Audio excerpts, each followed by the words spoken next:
سؤالي كمان الموجه للمشتركين، قيسوا من الأنف للفرس قديش طلع طوله، اكتبوه بتعليق منشان أعرف إنه الحلقة الجاية لأي طول بدي أشتغل، لأنه اعتمادنا إنه كيف بدنا نصلح البرادي هو على طول الوتر.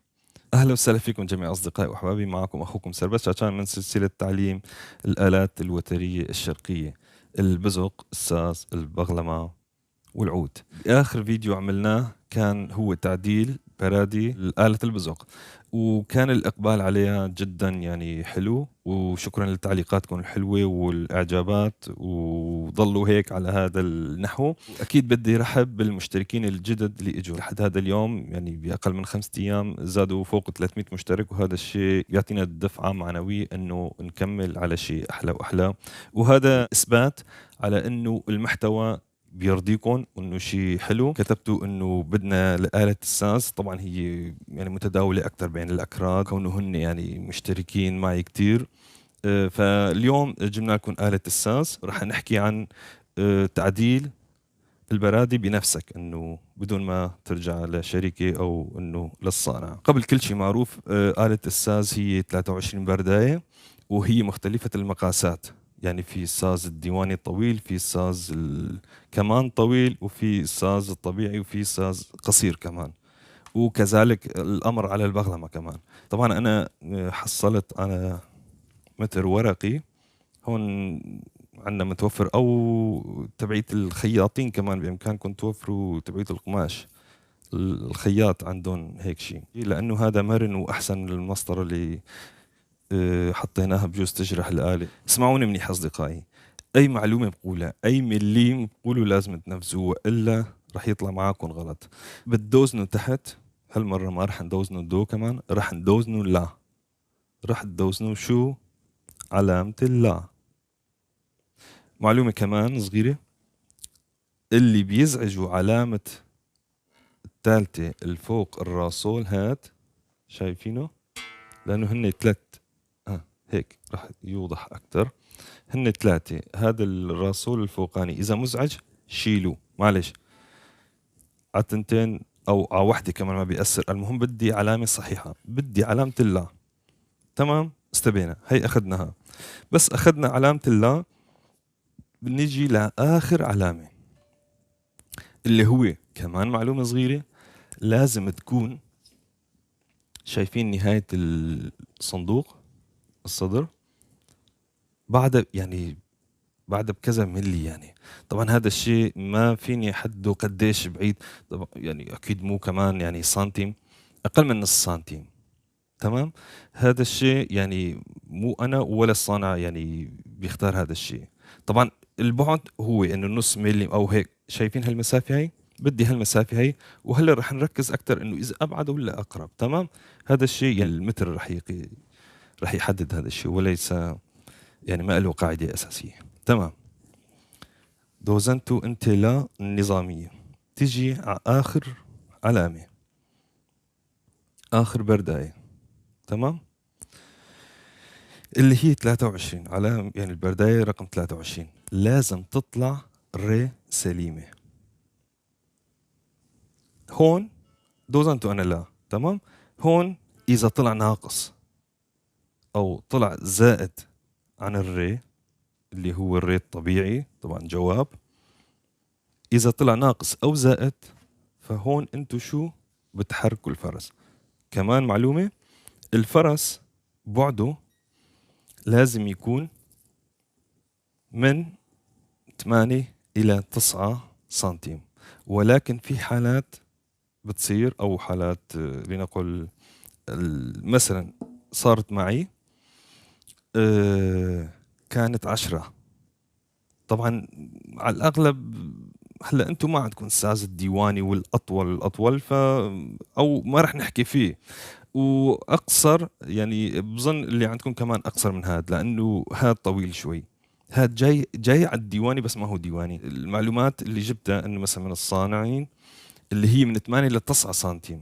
وطبعا كمان هذا الشيء ما نحن بنحده، المتر هو اللي بيحده، طول الوتر.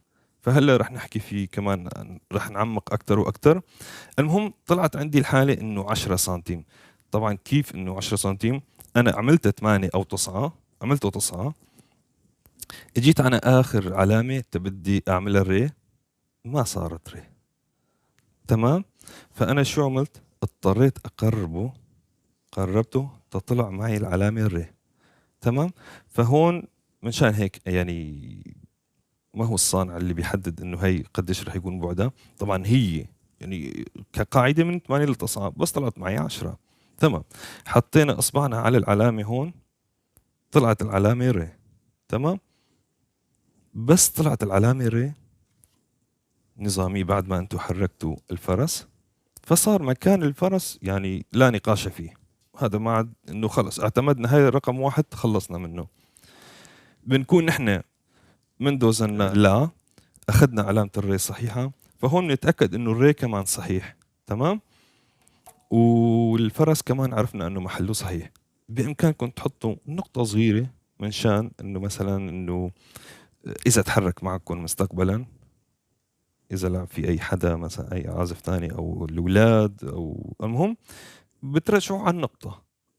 هلا عم تجي مثلا الآلات الجديدة عم بيجي فيها نقطة، بس إذا ما فيها نقطة أنت بتحط نقطة. الخطوة الثالثة، جبنا المتر من الصفر، بحطه وين؟ بحطه على الأنف مباشرة. تمام. أو من وراء هيك، يعني شايفين هيك خيو دخلوا محله وحطوا إيدكم عليه وبتسحبوه للفرس، لنص الفرس. تمام. أنا طلع الطول الوتر من الأنف للفرس 82 سنتي. 82 سنتي اللي عندي شوي طويل. ف 82 سنتي كمان له مقاسات يعني على تقسيم وعلى ضرب يعني طول الوتر وبالرنات وهيك. فيعني جبت النتيجة، وهلا على مبدأها اللي قالته من الأنف للفرس 82 بإمكانه ينفذ مثل هذا المقطع الفيديو. غير هيك لازم ينتظر الحلقة الجاي تنجيب له المقاسات الأدق، لأنه الموضوع فيها مليمات، مليم ناقص مليم زائد ما راح تطلع العلامة صحيحة. فالخطوة الرابعة، سؤالي كمان الموجه للمشتركين، قيسوا قيسوا من الأنف للفرس قديش طلع طوله، اكتبوه بتعليق، وأنا راح أشوف الكمية الأكبر اللي هي مستعجلة أكتر راح نشتغلها. ويعني من شان أعرف إنه الحلقة الجاية لأي طول بدي أشتغل، لأنه اعتمادنا إنه كيف بدنا نصلح البرادي هو على طول الوتر من الفرس للأنف أو من الأنف للفرس، وليس طول الآلة كلها. هلا أنا حطيت رأس المتر على الفرس تماما. أول علامة بتكون الري الجواب رقم 23، يعني البرداية من تحت آخر علامة هي 30 و7 ملي. البرداية رقم 22 اللي هي دو دييز بتكون 32 و6 ملي. البرداية 21 اللي هي علامة الدو بتكون 34 ونص تماما. البرداية رقم 20 طولها 36 ونص اللي هي علامة السي. البرداية رقم 19 اللي هي السي بيمول 2 37 و7 ملي. البرداية رقم 18 اللي هي السي بيمول الطبيعي طوله بيكون 38 و7 ملي. البرداية رقم 17 هي علامة اللا، طبعا جواب اللا، وهو 41 تماما. البرداية رقم 16 اللي هي اللا بيمول 2 42 و3 ملي. البرداية رقم 15 اللي هي سول دييز بتجي 43 ونص تماما. البرداية رقم 14 اللي هي علامة الصول فبتكون 46 تماما. البرداية رقم 13 اللي هي فا دييز بتكون 48 و8 ملي. البرداية رقم 12 اللي هي فا دييز 3 بيكون 49 و6 ملي. البرداية رقم 11 اللي هي علامة الفا 51 و7 ملي. البرداية رقم 10 اللي هي علامة المي 54 و7 ملي. البرداية رقم 9 اللي هي مي بمول 2 بيكون 56 و4 ملي. البرداية رقم 8 اللي هي مي بيمول بتكون 58 تماما. البرداية رقم 7 اللي هي علامة الري 61 و4 مليم. البرداية رقم 6 اللي هي دو دييز 65 ومليم واحد. البرداية الخمسة اللي هي دو دييز 3 67.4. البرداية رقم 4 اللي هي علامة الدو 68.9.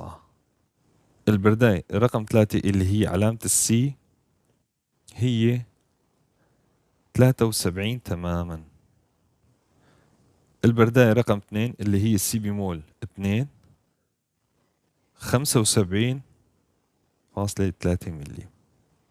البرداية الأخيرة رقم 1 اللي هي علامة السي بيمول 77.4 ملي. وهيك أصدقائي بتكونوا أنتوا أخذتوا المقاسات الصحيحة بالمليمتر لآلة الساز اللي طولها 82 الوتر من الأنف للفرس. مثل ما نوهتكم أصدقائي، دوزنوها علامة الله، تعالوا على علامة الري، بعد كذا ملي عدلوا مكان الفرس تزبط علامة الري. بس زبطت وجهزت، قيسها من الفرس للأنف أو العكس من الأنف للفرس. شوف قديش طوله. على الأغلب ما لازم يكون في أنصاص، يعني إنه مثلا 80 82 78 حسب إنه هيك تمام. واكتبوا بتعليق شو الطول الوتر اللي عندكم منشان انا اجمعهم اشوف شو يعني اللي انتم مستعجلين عليه، فرح اعمله بحلقات مقبلة ان شاء الله. اصدقائي، اذا عجبكم هذا المقطع الفيديو فاكيد اضغطوا لايك وشير واكتبوا بتعليقات وشاركوا تنحرك الصفحة اكثر واكثر. وغير هيك يعني اذا حبيت لغير مقاسات او تشوف الدروس اللي قبل البزق او اي مشاكل عم تتعرض لك بالآلة، فبصندوق الوصف رح اترك المجلد انه لربما انه تحتاجوا انه مثلا تكون عندك مشكله بتلاقيه بقلب المحتوى هذاك. وغير هيك انا اخر كليب عملته اغنيه شيرين، بتمنى منكم يعني تدعموه اكثر هيك بحبحوها تمام اصدقائي. وغير هيك اصدقائي انا عم حضر لكم مفاجاه اللي هي اغنيه عن الام، طبعا بهديه لامي ولامهاتكم كلياتكم ان شاء الله ما تنحرموا منهم.